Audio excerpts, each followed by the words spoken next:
counseling didn't save the marriage. So, Tracy, do you mind if I call you Tracy? Dr. Karen asked, and without waiting for an answer, continued her question. So, Tracy, what do you hope to get out of these sessions? From the initial video counseling session, she had a general idea of the problems in Briley's marriage, but she wanted Tracy to articulate her goals and objectives. Making sure all parties are on the same page is a necessary first step in marriage counseling. This was her first session with Briley's spouses, Tracy and Jack. Although she had already interacted with Tracy on Zoom, this was the first time she had seen Tracy's husband. Jack Briley was a couple inches over 6 feet, 188 centimeters, lean with the body of a runner, not a man who spent hours in the gym. Clean-shaven with thick blonde hair slicked back behind his collar. Tracy Briley was shorter, 5'5" or 6", 167 centimeters, and Karen guessed her weight to be in the 125-pound, 57 kilograms range. She too had blonde hair, which today was styled into a ponytail ending between her shoulder blades, medium-sized breasts and stunning legs which were shown off by a black pencil skirt and heeled shoes. The tanned legs were the legs of an athlete, muscular calves that were perfectly accentuated by the 4-inch, 10-centimeter heels. Since I returned to work 6 months ago, my husband has become controlling and emotionally abusive. He is constantly trying to violate my right to privacy. I didn't work for several years to stay home, and now that our girls are in school, I've started working again. Jack has become insanely jealous, and his controlling and manipulative behavior is out of control. My goal in marriage counseling is to convince Jack that he has nothing to worry about and that his controlling behavior needs to stop. Karen watched Jack's face as his wife described the problem from her perspective. His face was inexpressive and almost detached as his wife spoke. Karen could easily picture him as a controlling asshole. Thank you, Tracy. Jack, let's follow up on what Tracy said. Tell me, what do you see as the problem in your marriage? Jack Briley met Karen's gaze and then shifted his eyes to his wife. He then spoke in an even, unemotional tone. My wife is having an emotional affair with her boss. I want her to quit her job and never interact with him again. Tracy rolled her eyes in disgust. Do you see what I'm talking about? I get the same crap day in and day out, and I'm sick from this. Tracy spat out the last phrase with a mixture of anger and frustration. Karen turned to Jack. That's a very harsh accusation, Jack. I have a couple of questions for you. Why do you think her relationship with her boss is an affair, and what evidence do you have? Jack leaned back in his chair and looked first at Tracy and then at the marriage counselor. I'll answer that, but first I have a couple of questions for you if you don't mind. Tracy chose you and has been seeing you, but I haven't had a chance to talk to you. Karen gave him an assessing look. You can ask me a couple questions. If they seem inappropriate to me, I'll just refuse to answer them. Fair enough. Jack met Karen's gaze again. Are you married? No, I'm not married, Karen replied. Have you ever been married? Karen was generally uncomfortable talking about her personal life, but she also knew that the hallmark of a good counselor was the ability to be open and vulnerable with clients, to a certain extent. Yes, I was married, but I've been divorced for several years now. Karen was becoming increasingly uncomfortable with this way of putting it. Why did you get divorced? Well, now the questions are no longer appropriate, Karen thought to herself. Before Karen could answer, Jack asked the next question. Was it adultery? My marriage has nothing to do with your marriage. Your marriage and my marriage are in no way similar, and the breakup of my marriage is not something we are going to discuss further. Karen realized that her words sounded angry, not sympathetic. She needed to get a grip on her emotions. Why did Jack Briley need to pry into this sore spot? I'll take that as a yes, Jack replied. Yes, there was cheating, Karen said, her lips pressed into a pale, thin, hard line. "Thank you for your candor," Jack replied. "I say it's an emotional affair because not only do they see each other all day at work, but they text each other constantly in the evenings and on weekends. Every time we leave the house, she spends most of the time on the phone with her boss. She refuses to show me her texts and turns her phone away from me so I can't see what she's doing. She sleeps with her phone under her pillow and takes it into the bathroom with her. We haven't had a love affair in 3 months, and if she's not sleeping with her boss now, I know she'll be sleeping with him soon." Karen looked at Tracy appraisingly. This was a very different spin on the story than the one Tracy had told her at Zoom. "Tracy, is Jack right in what he said?" The look of anger and disgust reappeared on Tracy's face. "No, I correspond with a lot of people. I have family and friends that I exchange messages with. He's just sad and pathetic. He wants to control me and keep me from having friends." "Jack, do you have any proof of what you're accusing Tracy of?" Jack reached into the briefcase he had set on the floor when he took his seat at the beginning of the session. He pulled out several pages and held them out to Karen. "What am I looking at?" Karen asked. "This is our phone bill from 4 months ago. If you look at page 4, that's where Tracy's cell phone information starts. It ends on page 5. You can do the math if you want, but she texted a little over 300 messages that month, mostly to me, her sisters, and her mom." "What are you doing, Jack? You're proving me right," Tracy said. She had been quiet until now, but Jack was starting to piss her off with his antics. Jack reached into his briefcase and pulled out another document that was noticeably thicker. "This is our phone bill from last month." Jack held out the pages to Karen. "Tracy's cell phone detail starts on page 4, just like that one. Can you tell me what page it ends on?" Karen flipped through the pages and looked up in surprise. "On page 12. This account has 7 more pages of text than the one you showed me." "That's right," Jack said. "Now look at the phone numbers." "It's almost all the same number," Karen replied. "It looks like thousands of messages to the same number." Karen turned to Tracy. "Tracy, I'm texting my boss. So what's the big deal? We have a very good relationship, and he understands me. But I'm not cheating on you. I'm not having an affair," yelled Tracy at Jack. Karen looked at Jack, whose expression was the opposite of Tracy's. While she was agitated and emotional, he was calm and almost serene in his demeanor. "Prove it," Jack said. The statement made both Tracy and Karen freeze in place. It wasn't Tracy's job to prove that she wasn't having an affair. It was Jack's job to prove that she was having an affair. "How can I prove that I'm not doing something?" Tracy asked. "You can't prove something that isn't there. Asking me to do that is as ridiculous as assuming I'm having an affair." "You can prove it to my satisfaction," Jack said, holding out his hand. "All you have to do is let me read your messages." Tracy looked at Karen. "Can you imagine what I have to deal with? This is what I meant when I said I had no privacy." She rolled her eyes at Jack. "Oh, okay. Do you want to read my messages?" Tracy reached into her purse and pulled out her iPhone. "Go ahead. After that, you can apologize to me and leave this ridiculous topic behind." Unlocking the screen, she handed the phone to Jack. Jack reached into his briefcase and pulled out his laptop and cable. He plugged one end of the cable into Tracy's iPhone and the other end into the laptop.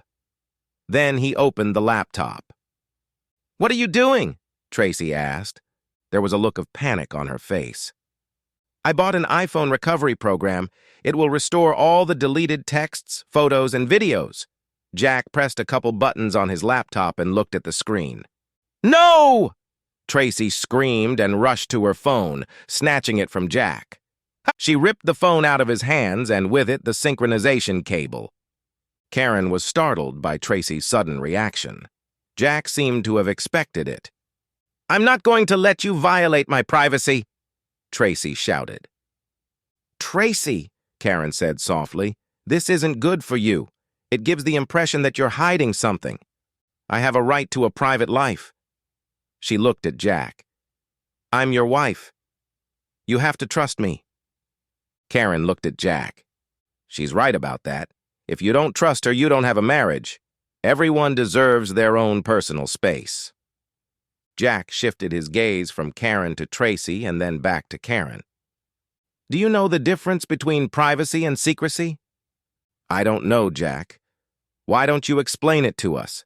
Tracy said with a tinge of aggression. In a marriage, everyone has a right to privacy. You want to go to the bathroom behind a closed door? That's personal space. You want to keep a diary or a journal? That's personal space. In reality, privacy doesn't affect marriage. It doesn't help the marriage or hurt the marriage. Personal life has a completely neutral effect on marriage. You can't say the same thing about a secret one. If you have relationships and conversations with members of the opposite sex and you exclude your spouse from them, then you have gone beyond privacy and are now leading a secret life. Secrecy is bad for a marriage. You know as well as I do that the texts you exchange with your boss are hurting me and hurting our marriage. That's why you won't let me see them. You know that if I see what you both say and do, I will file for divorce. Tracy had tears streaming down her face. That's not true. Some of our communications may be a little over the top, but I haven't cheated on you, and I'm not going to cheat on you. Tracy sobbed softly. Where does that leave us, Jack? Karen asked. The counseling goals you outlined at the beginning of our session left no room for compromise. Are you going to forbid Tracy from working? You mean set rules? Jack shook his head. She's an adult. As with the issue of privacy and secrecy, Jack had another question for the counselor. Do you know the difference between rules and boundaries? Karen nodded. I know, but why don't you tell us what you're thinking? Rules are what you set for other people. You have to do this, or you can't do that. Setting rules for children is one thing, but you can't set rules for adults. What you can do is set boundaries for yourself and come up with consequences when someone breaks them. For example, I don't feel bad when you do that. If you continue to make me uncomfortable, there will be consequences. You see, boundaries are your own protection. What are you saying, Jack? Tracy had stopped crying, but her face was still wet with tears. The same thing I said at the beginning. You're continuing to be in this job, and your relationship with your boss makes me feel unsafe in our marriage and uncomfortable in our relationship.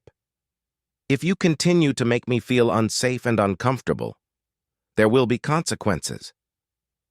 Tracy and Karen looked at each other and then at Jack. You can't make me quit my job, Tracy said. I won't even try, Jack said. That would be a rule, and I'm not making any rules for you. But if I don't quit, there will be consequences, like you said. That's right, Jack replied. How is that not a rule? You're imposing on me a decision you made yourself, Tracy exclaimed with annoyance. I don't think so. You have a choice. Continue with actions that make me feel unsafe and uncomfortable, or stop those actions to make me feel safe and comfortable. The choice is entirely up to you. What will the consequences be? Karen asked. Excuse me? Jack replied. You set your boundaries and said there would be consequences for violating them. I think Tracy should know the consequences for violating your boundaries. Why? So she can do a cost-benefit analysis of violating my boundaries? So she can decide if it's worth juicing? Jack shook his head. That's not the way to do it. She just needs to know there will be consequences. Besides, even if she knew what the consequences would be, do you think that would stop her? Yes, it would, Tracy said. She stopped crying and wiped her face. What is the harshest punishment under the law for a crime? Jack asked. The death penalty? I don't think you could kill me for crossing the so-called border, Tracy laughed. Jack smiled unhappily. I wouldn't, even if you deserved it. But you're right about the death penalty. Some crimes already have the death penalty, and yet people continue to commit these crimes. Knowing in advance the consequences of these crimes doesn't seem to stop criminals from committing them. They just try to do a better job of hiding the crime. So no, I'm not going to tell you about the consequences of crossing my borders. What kind of internet acronym is that? FAFO? Make love and find out, Tracy muttered. We have no more time for today, so on that pleasant note, we'll end today's session. We have another session scheduled in 2 weeks. I have a very good feeling about what we accomplished today. That's how Karen usually ended a session. Truth be told, she had no idea what Jack was thinking. Tracy stood up, smiling at her husband, but Jack only looked at her sadly and shook his head. You missed a very good session 2 weeks ago, Karen said. Tracy said you had to go out of town suddenly on business. I told him we had a very productive meeting, Tracy replied to Karen. I feel much better about our marriage in the future. Jack looked even more relaxed in this session than he had in the last. In that session, he looked sad and resigned. This session, he was almost cheerful. This session is going to be a good one, Karen thought. Tracy began. Dr. Karen and I were talking about transparency and how important it is in a marriage. Tracy pushed her cell phone toward Jack. You can look through it and retrieve my messages, Tracy said. Thank you, Tracy, Jack grinned. That won't be necessary. I'm sure you've already done a factory reset on your phone.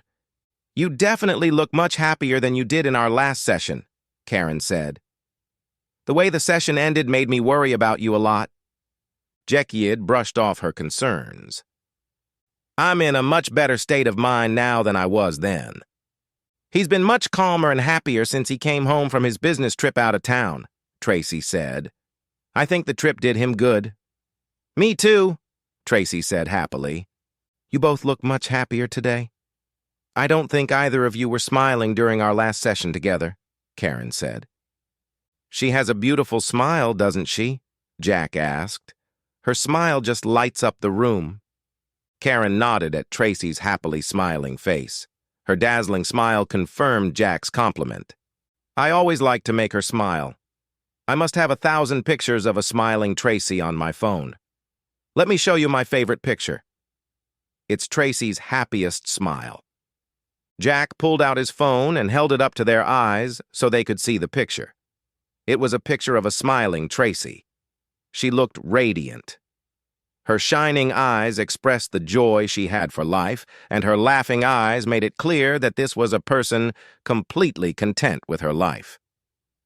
Jack raised his eyes to Tracy.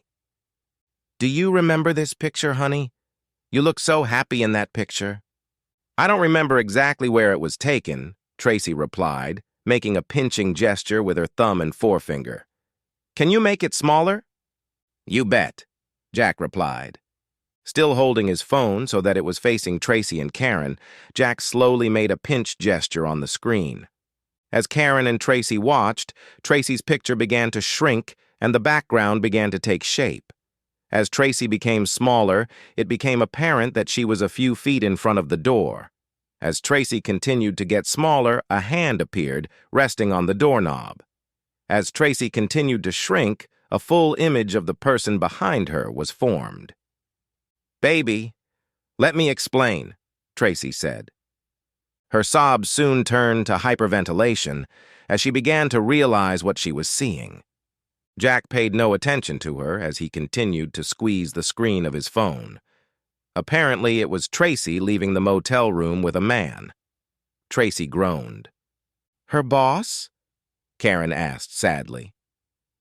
You hit the mark, Jack said. And look at the time. 4 hours after her session with you. Jack made a flicking gesture at the phone screen. It was another picture of Tracy in front of the motel door, this time walking in. Look at the timestamp, Jack said.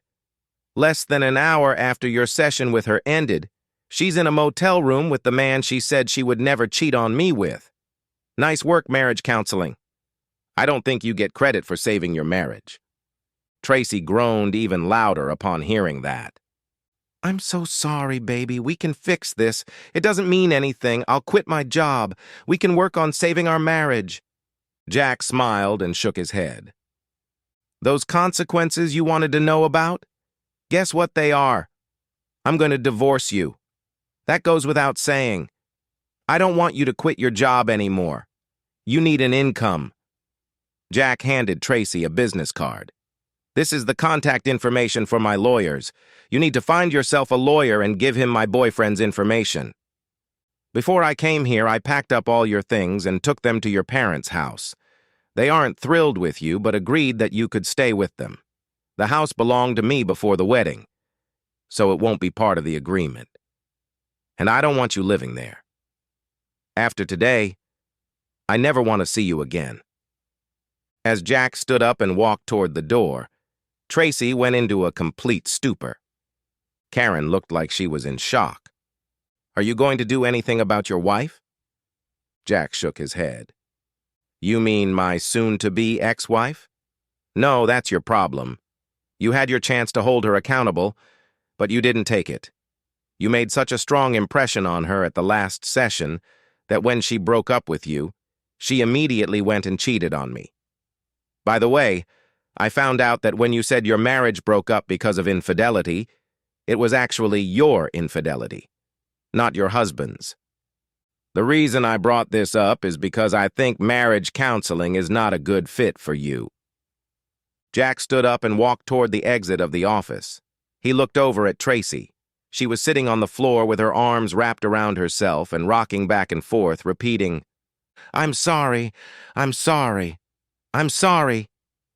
He shook his head at the sad scene and walked out the door. The end!